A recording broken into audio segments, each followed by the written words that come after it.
Going on Nitrocytes, it is your boy the Nitro General here, and before we really get into anything, yes, I got my hair cut, and yes, it looks really weird. Um, you guys have never seen me with hair like this short. My hair hasn't been this short in like 15 years, but I decided to cut it a little short for the quarantine because there's nothing open right now at all to get your hair cut. So I was just like, screw it, let's just cut it. It hasn't been this short in a long time. So yeah, so I hate it too. So just so let's just get that out of the way. So welcome back to another video. Welcome back to another episode of my sub-series of my Pokemon tier list series, where in this sub-series we are ranking every Pokemon competitively, I should say. Excluding only doing only doing Pokemon that are fully evolved or don't have any evolutions or are competitively reliable, because otherwise we're going to be here for days, because obviously Chikorita and Bayleaf are not good at all competitively. You're never ever going to use either of them in a competitive match. So, and we are excluding legendaries and stuff because a lot of legendaries are just good, so it's kind of hard to rank them because they're all going to be either S or A tier. Snorlax is staying down there. Yeah. And if you guys, this isn't necessarily my thoughts on the Pokemon. If you guys want to see what I think of the Pokemon in general, go check out the earlier videos in this tier list series, because I have talked about I did a video on every generation going over my opinions on it. This is just strictly competitive wise, and this is only going over their competitive reliability in their most recent game they were in. So that's either Sword and Shield or Omega Ruby or Ultra Sun and Moon. Being that's why that Mega Blastoise is in A tier, because regular Blastoise is in A tier, I should mean, because in Sword and Shield he gets access to like Shell Smash and Rapid Spin and stuff like that. So he got a buff, so that's why he's in the A tier, because in previous games he might not have been quite in A tier. But so yeah, and we're only going to be doing S through D, because E and F, there's just so much to think about in there, so much. So rather than having so much to do, there's only going to be 4 categories. S being amazing, the best competitive Pokemon. A being pretty good competitively. B being like, meh, I mean, they can be good or they can not be good. Brought to you by Crocs, by the way. Yeah, we're sponsored by Crocs in today's video. I mean, I wish. If Kronk, if Kronk would sponsor me, that would be amazing. Hey, Nuzcock. Why did I do that? I saw nothing like him. But yeah, so B is like, they can be good in the right situations, or they may not be good at all. C is, they're not really bad, but they're not good either. And D is just bad. Pokemon bad competitively. Now, you might disagree with me, but yeah, this is just my opinion at the end of the day. And a lot of the times, I'm only judging on what I think the Pokemon is competitively, because I haven't used a lot of Pokemon. So for the sake of saving time, let's get right into it. Leave a like if you guys are enjoying this, because honestly, the support for this series is actually really nice. I've been getting more views on this, which is 10 views is not really a lot, but it's more than I've been getting on a lot of other videos. So if you guys like this, make sure to slap that like button and subscribe too, because subscribing and slapping the like button really does help out smaller channels like me. And if we could get this channel partnered, then that would be amazing, because I'd love to make videos for you guys full time. So yeah, let's just get right into the video. So we're going to start off here with Meganium. Now, unfortunately, I'm going to have to put Meganium in the C tier, because I've never used Meganium competitively, but Meganium is one of my favorite starters. I love Chikorita. Anytime I play through any of the Heart Gold, Soul Silver, or just Gold or Silver Crystal games, I either pick Chikorita or Totodile. Usually Totodile and Gold or Crystal, because it's just harder, I guess. And but Chikorita is my favorite starter of that generation, hands down. I love it, so it does pain me to say, but Meganium really doesn't have anything going for it. I mean, it does get access to stuff like Poison Powder and Sleep Powder and Synthesis and stuff like that for reliable recovery, but it doesn't get anything great. Typhlosion, I am going to put in B along with Feraligatr because they are both really decent. Of course, Typhlosion gets access to like Eruption. It gets access to Flamethrower. It hits really really hard on the special side, and it's relatively bulky. Feraligatr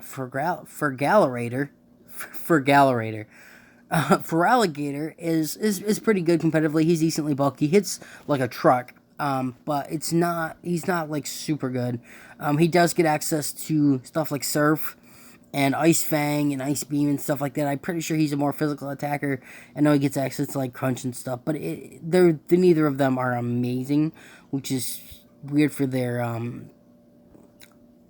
being starter Pokemon. But yeah, so Furret. Now, I like Furret, okay? I do. Furret is one of my favorite Pokemon of this generation, but it is not good competitively. Normal typing is not a good typing for competitively unless you're extremely bulky. Now, Furret is bulky, but it's not like Snorlax bulky.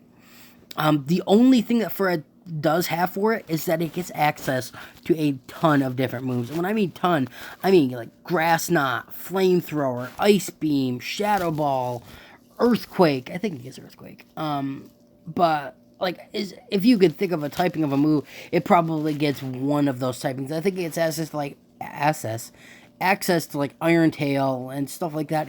The move pool is so diverse that it's actually a really good Pokemon to use on a playthrough because it gets access to so many different moves. I mean, I remember teaching one Shadow Ball. Oh, jeez. Excuse me. I remember teaching one Shadow Ball and taking it up against Morty. I think that's the ghost type gym leader on Heart Gold and Soul Silver. So having it so it can't be hit by ghost type Pokemon, but it's super effective against ghost type Pokemon is pretty good. So yeah. Noctowl, I am gonna have to put in B. It is not great. Definitely my least favorite regional bird. I actually didn't know it was a regional bird until recently because of the fact that it's the only regional bird that can only be found at one time of the day, obviously because it's an owl, can only be found at night. But it does get access to Hypnosis, which isn't really good for Sleep because it has such a low accuracy. But it does get access to stuff like Brave Bird and Aerial Ace. And I've seen some people actually have use it good, but nothing great. Ledian, I'm also going to have to put in C tier. Bug types are not great competitively. Now, I know a lot of people like A-Drive and stuff would disagree, but if you don't know how to use a bug type, then it's not going to be good. It's just not. And Ledian is an example of this, just as Ariados is. Now, Ledian does get access to the ability Iron Fist, which basically just powers up any punching moves. It is his hidden ability, so you would have to like breed for it, but so it gives it like priority. It gets priority with like Bullet Punch, but it also powers up its punching moves. I think it gets access to Ice Punch, Fire Punch, and Thunder Punch. I know it gets access to Mach Punch, Mega Punch, any of that kind of stuff. Even Bullet Punch, it powers up those moves with its ability Iron Fist. So, but it's just not great. Now, maybe if they do bring it out in the DLC, that maybe it'll see a little bit of competitive use, but I have never had any luck using Ledian, and it's just not great. Now, Ariados gets access to stuff like Cross Poison and stuff, and Poison can be good at certain times, but these are... I wonder if anybody realized that before I did. These are in the wrong category. Well, Noctowl was in the right category, but Ledian, Furret, and Ariados are in the wrong one. It does get access to stuff like poison powder, I think it does, and stuff like that, but it's just never been really, really good competitively, so unfortunately, they do have to go down there, even though I do like all three of those Pokemon relatively well. Crobat, I'm going to put in A. I want to put it in S really, really, really bad, but I have not seen anybody use Crobat competitively. Me, on the other hand, I love using Crobat competitively. One of my favorite Pokemon. You know, it gets access to Agility. It gets access to Toxic. I don't think it gets access to Toxic Spikes. It gets access to Brave Bird. I can't believe it gets access to Brave Bird, to be honest. It gets access to Brave Bird. It gets access to Cross Poison. It hits like a truck. It's fast. It's not super bulky, but Crobat is one of my top 5 favorite Pokemon. Always has been, probably always will be, and I think it's pretty good. I can't put it in S because I haven't seen anybody else really like it, but I love Crobat, and I am so excited for the Crown Tundra to come out so I can finally have my shiny Crobat I nicknamed Batsy, that I had caught. One of the first shiny Pokemon that I had ever went for in Omega Ruby and Alpha Sapphire that I caught and used competitively so much. I used Double Team on it, but then I realized that Double Team is not a valid strategy. It's just really irritating, so, but I love Crobat. I love it so much, but Lantern I'm going to put in B. I'm going to put Lantern in B. Lantern is definitely bulky, and it does get access to Water Absorb and Volt Absorb, which is really, really cool. Because if you see a Lantern on somebody's team, you have to be wary about using an electric type or a water type move because you don't know which one it is. So they could send it in on you using a water type move. Like if you're fighting a Dracovish and they go for Vicious Ren, just for example, you could send in Lantern and have it not do anything because Lantern is a pretty good Pokemon. I don't think it's in Sword and Shield. I don't think it is. I could be wrong. I don't know. My neighbors have lights on over at the house next door, and I can kind of see them through the trees, and it actually looks really cool because it's totally dark outside. But so that's why I was looking out there. But yeah, so Lantern I think is decently good. Obviously none of the babies are good competitively. Togetic, I'm going to have to put Togetic in C. Togetic can be good. There is a reason I call it Togethick, because with the Eviolite, it does get relatively bulky. Now, it does get access to stuff like Healing Wish, reliable recovery, and stuff like that. And I think it can be good in some situations. So I definitely think putting it in the C tier is deserved. Now, Xatu. Xatu. I don't know. I've never used it.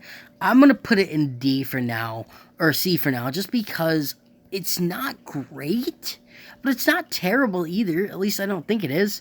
So it's got that going for it. But yeah, it's not great.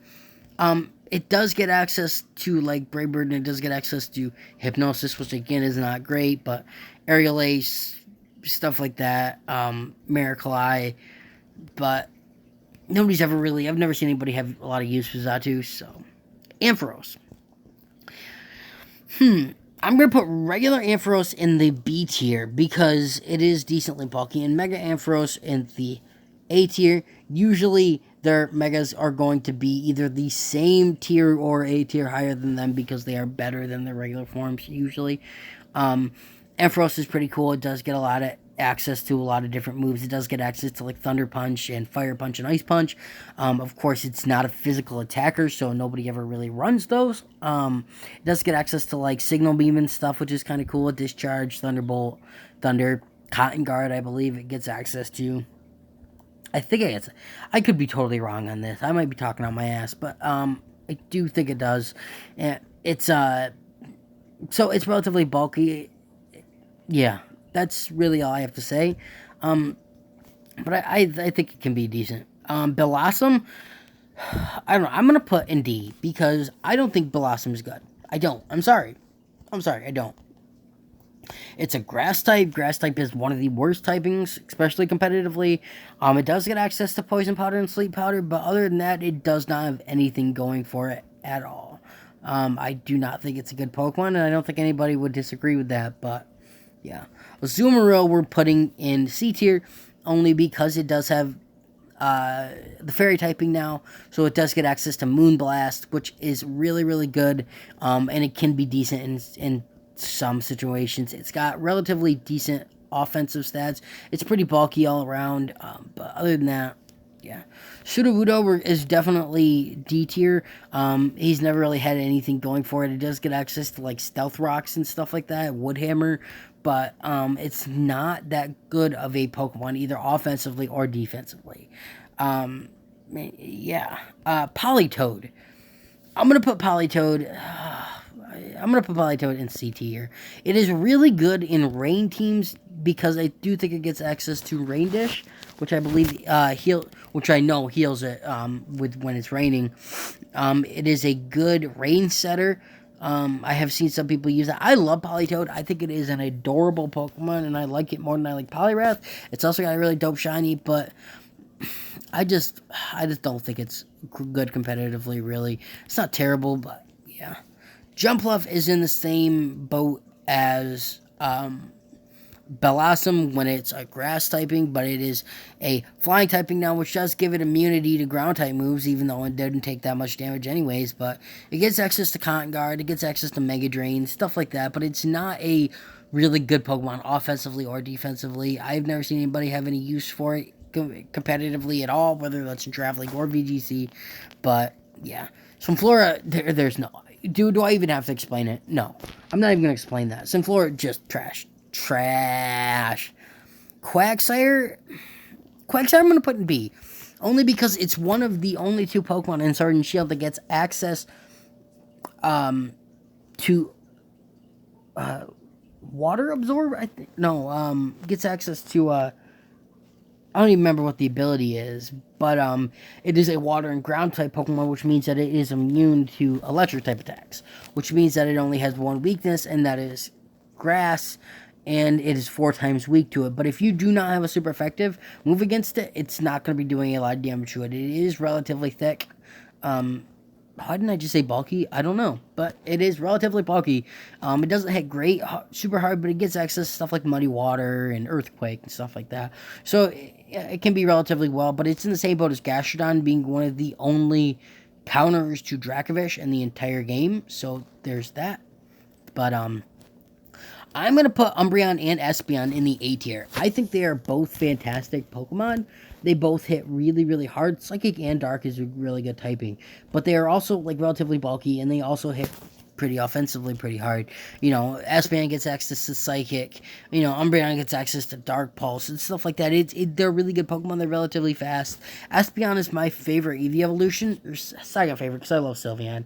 So I might be a little biased, but at the same time, I think they're really good competitively, and I don't think anybody would disagree. Wobbuffet, come on. Wobbuffet, no. Wobbuffet and Girafarig are both going in the bottom tiers.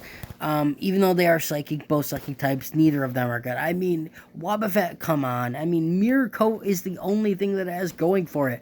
I mean, Shadow Tag, I guess, for in the purposes of if you don't want a Pokemon to escape, you could, you know, have them use a move that does a lot of damage to you or something like that, and then they can't escape, and you can use Mirror Coat or something like that. I don't know. Dunsparce isn't really good either. Fortress, we're going to put in C tier because it is relatively bulky and it go boom.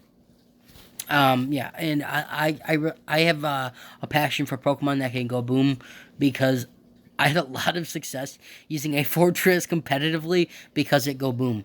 And that is because it does a little bit of damage, but then if you get it down to like relatively low stats and then you go boom, it go boom and it does a lot of damage. So, yeah. You can probably tell. Steelix, I'm going to have to put in B tier. And I think I'm going to put Mega Steelix in A tier.